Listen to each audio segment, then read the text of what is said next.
नमस्कार मंडळी. तर आज आपण आलो आहे सोलापूर येथील सिद्धेश्वर मंदिरात.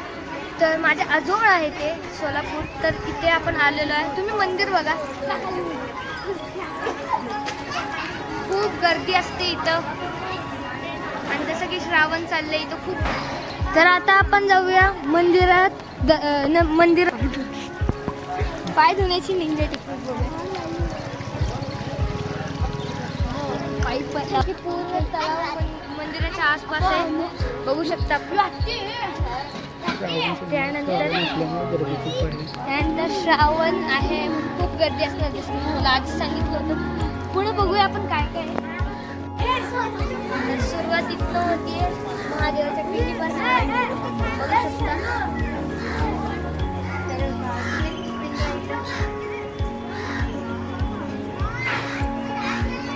शकता की मंदिराचा परिसर किती निसर्गरम्य आणि शांत आहे. आणि तुम्हाला आवाज येत असेल पक्ष्यांचा. मला तर खूप आवाज येत आहे. किती शांत आहे तो,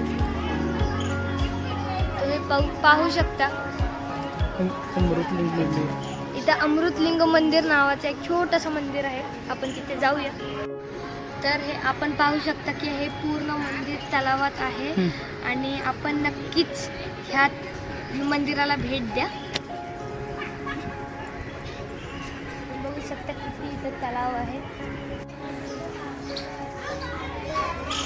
तर इथं अजून एक मंदिर आहे गणपतीचे. चला आपण बघूया ते मंदिर. आता आपण मंदिराच्या कॉरिडॉरमध्ये प्रवेश करत आहोत. तर चला मग बघूया आत काय काय.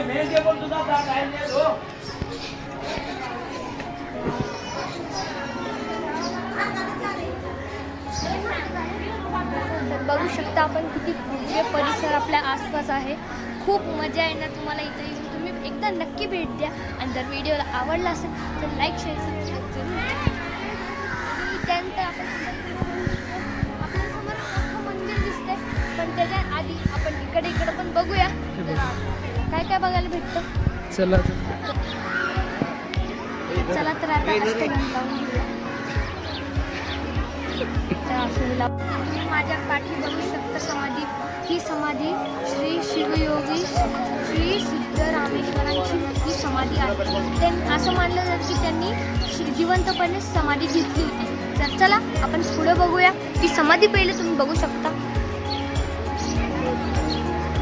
हे मंदिर सोलापूर नगरीतील खूप प्राचीन असे मानले जाते हे मंदिर आहे. आणि इथं दर श्रावण सोमवारी भक्तांची खूप मोठी गर्दी असते. आपण पाहू शकता किती खूप जास्त गर्दी आहे इथं भक्तांची. आपण बघू शकता. आता आपण जाणार आहोत ह्या समाधीच्या मागच्या साईडला. तर येथे वीरभद्रेश्वर महाराजांची मंदिर आहे आणि समोरच्या बाजूस अन्य क्षेत्र आहे. चला आपण पाहू. शिवयोगी सिद्धरामेश्वर महाराजांची मंदिराची मागची बाजू आहे. तर चला आपण पाहू.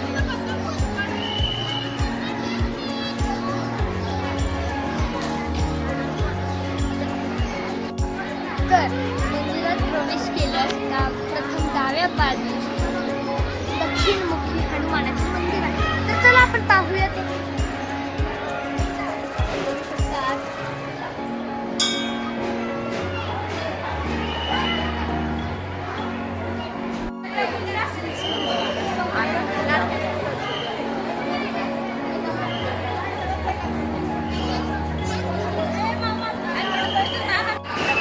आम्ही मंदिराचं दर्शन करून आलो आहोत. ही मोठी बाजू आणि हे कॉरिडॉरचं काम चाललेलं आहे. आणि मंदिर काही असं बनणार आहे.